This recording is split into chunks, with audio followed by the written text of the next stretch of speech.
నమస్తే, welcome to red TV. నేను మీ అలీ. మాజీ మావోయిస్ట్ కొండయ్య మనతో ఉన్నారు, ఆయనతో మాట్లాడదాం. నమస్తే కొండయ్య గారు. నమస్కారం అండి. ఎలా ఉన్నారు?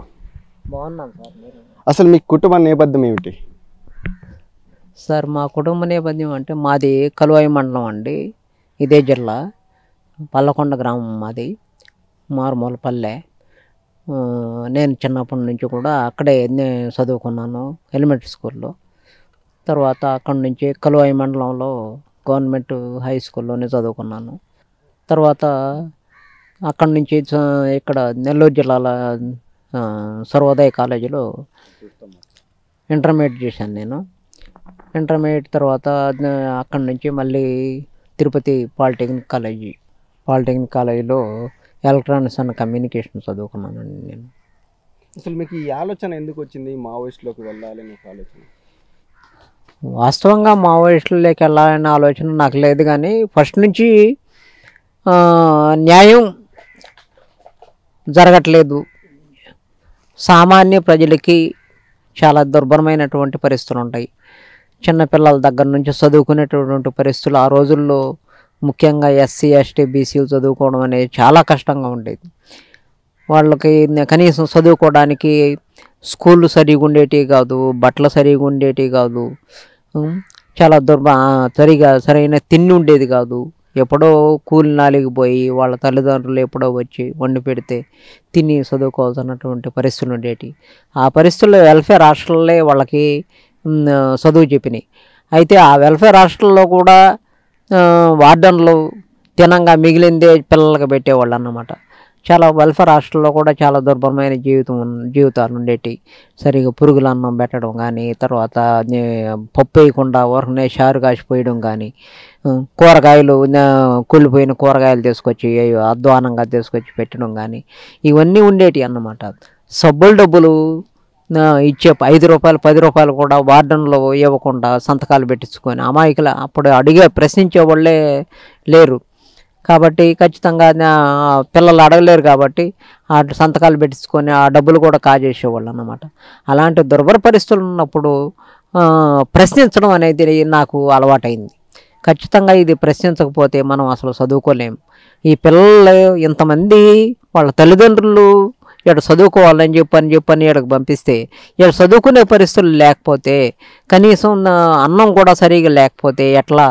కాబట్టి ఖచ్చితంగా వీళ్ళకి చదువుకునే పరిస్థితులు కల్పించాలి మనం అని చెప్పి నేను, నా మిత్రుడు మార్తర్ల వెంకటేశ్వర్లు అని చెప్పని ఆ అబ్బాయి రెడ్డిస్ అబ్బాయి అయినా కానీ ఖచ్చితంగా మనం ఇలాంటి వాటిని ప్రశ్నించి ఇవన్నీ చేయాలని చెప్పని మొత్తం కలుసుకొని మొత్తం అక్కడ వార్డన్ను ప్రశ్నించడం కానీ, తర్వాత నిలదీయడం కానీ, అందరూ అన్నం తినకుండా నిరాహార దీక్ష చేయడం కానీ, తర్వాత అక్కడ పిటిషన్ రాసుకొని తీసుకొచ్చి జిల్లా కలెక్టర్, అప్పుడు మాకు అసలు నెల్లూరు అంటే ఏందో తెలియదు, ఏ బస్సు ఎక్కాలో తెలియదు, ఎక్కడ దిగాలో తెలియదు. అలాంటి పరిస్థితుల్లో అందరిని అడుక్కుంటూ వచ్చి కలెక్టర్ ఆఫీస్లో అర్జీలు ఇస్తే మేము పోయి తిరుక్కొని పోయి మీరు జాయిన్ అయ్యారు దళం అంటే 10th లోపల ఇది.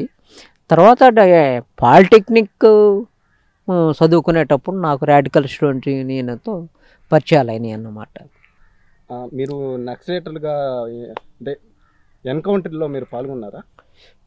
ఎన్కౌంటర్లో పాల్గొన్నాను. ఇట్లా అక్కడ వాతావరణం ఎలా ఉంటుంది? వాతావరణం ఎక్కడంటే ముందు అసలు ఫస్ట్ ఎన్కౌంటర్లు అంటేనే ఏకపక్ష కాల్పులని చెప్పొచ్చు. ముఖ్యంగా పక్కా సమాచారంతో ఎవరైనా ప్రజలు మాకు వ్యతిరేకంగా ఉండే ప్రజలు కానీ, తర్వాత ఇన్ఫార్మర్లు కానీ, తర్వాత ఇలాంటి వాళ్ళు ఇచ్చిన సమాచారంతోనే వాళ్ళు మేము 10 మంది ఉందాం అంటే వాళ్ళు 100 మంది 200 మంది వచ్చి ఆ తర్వాత చుట్టూ ఎన్సర్కిల్ చేసేసి ఏకపక్షంగా జరిగే కాల్పులే ఎక్కువగా ఉంటాయి. అంతేగాని మనకు ఎన్కౌంటర్లు అనగానే ఏదో వాళ్ళు ఎదురొచ్చినారు, మేము కాల్పులు జరిపినాం, లొంగిపోమన్నాం, లొంగిపోలేదు కాబట్టి మేము కాల్పులు జరిపినాం, వాళ్ళు దాన్ని పోయినరని చెప్పడం అనేది అది కరెక్ట్ కాదు. ఎన్కౌంటర్లు అంటే ఏకపక్ష కాల్పులే ఎక్కువ ఉంటాయి. దళాల్లో మహిళలకు వేధింపులు ఉంటాయని అని చెప్తూ ఉంటారు, అది నిజమా? దళాల్లో మహిళలకు వేధింపులు అస్సలు ఉండవండి. ఎందుకంటే అక్కడ అంత డిసిప్లిన్ ఉంటే తప్ప మహిళలు రారు అసలు. ముఖ్యంగా అనంతపురం, చిత్తూరు, కడప 3 జిల్లాల్లో పనిచేసినాను నేను. వాళ్ళ తల్లిదండ్రులు మమ్మల్ని కన్న బిడ్డల కంటే ఎక్కువ చూసుకుంటారు అని చెప్పనే నమ్మకంతో పంపిస్తారు వాళ్ళు. సొంత తల్లిదండ్రులే మా దగ్గరకు పంపిస్తారంటే ఆ వేధింపులు ఉంటే పోయి ఎట్లా పంపిస్తారు? అట్లాంటి వేధింపులు ఉంటే చాలా సీరియస్ పనిష్మెంట్స్ కూడా ఉంటాయి. అయితే ఒకటి జరగద్ది, వీళ్ళు కొంత లూజ్గా ఉంటే, ఎవరు మహిళలు కానీ అటు పురుషులు కానీ ఎవరన్నా 100కి 1-2 లూజ్గా ఉండి వాళ్ళు కామన్ అండర్స్టాండింగ్కి వచ్చి కొన్ని పొరపాట్లు చేసినప్పుడు అలాంటి వాటిని తప్పుడు ప్రచారం చేస్తాం. మేము దళంలో దాన్ని విచారించేసి వాటిని కఠినంగానే వాటి మీద చర్యలు తీసుకుంటాం. అయితే వాటిని ఏం చేస్తారు, బయటికి తెలిసినప్పుడు రాంగ్ ఇన్ఫర్మేషన్తో మొత్తం వాటిని తప్పుడు ప్రచారం చేసేది ఎక్కువ ఉంటుంది. ఎన్కౌంటర్లో మీరు తప్పించుకునే ఉందా? ఎన్కౌంటర్లో పోయాం, 4-5 ఎన్కౌంటర్లో నుంచే తప్పించుకున్నాం. అదే సేమ్ నేను తలకోనదళంలో జరిగినటువంటి ఎన్కౌంటర్లు 2 జరిగినవి. 2 ఎన్కౌంటర్లో నుంచి తప్పించుకొని వచ్చాం. తర్వాత కడప జిల్లాలో జరిగినటువంటి ఎన్కౌంటర్లో దాంట్లో పెనుగొండ ఏరియాలో, పరిటాల రవి ఏరియాలో జరిగినటువంటి ఎన్కౌంటర్ మేమందరం కూడా మొత్తం ఒక ప్లేస్లో ప్రజా వ్యతిరేకంగా ఉన్న ఒకటి దగ్గర తుపాకు ఉందని చెప్పని మాకు తెలిసి అట్టా వాడు బెదిరించి అల్లకొల్లాలని చేస్తూ ఉంటే మేము అతన్ని పిలిచి మాట్లాడి, నీ దగ్గర తుపాకు ఉందంటే ఏంది కథ అని చెప్పని దాన్ని మొత్తం విచారించేటప్పటికి రాత్రి 11-12 గంట అయింది. మీకు వెపన్స్ ఎక్కడి నుంచి వస్తాయి? వెపన్స్ అనేది ఎక్కువ పోలీస్ స్టేషన్ల మీద దాడి చేసి తెచ్చుకుంటామండి. ఎక్కువ ఎన్కౌంటర్లలో కానీ తర్వాత పోలీస్ స్టేషన్ల మీద అటాక్స్ చేసి తెచ్చుకుంటాం ఎక్కువ.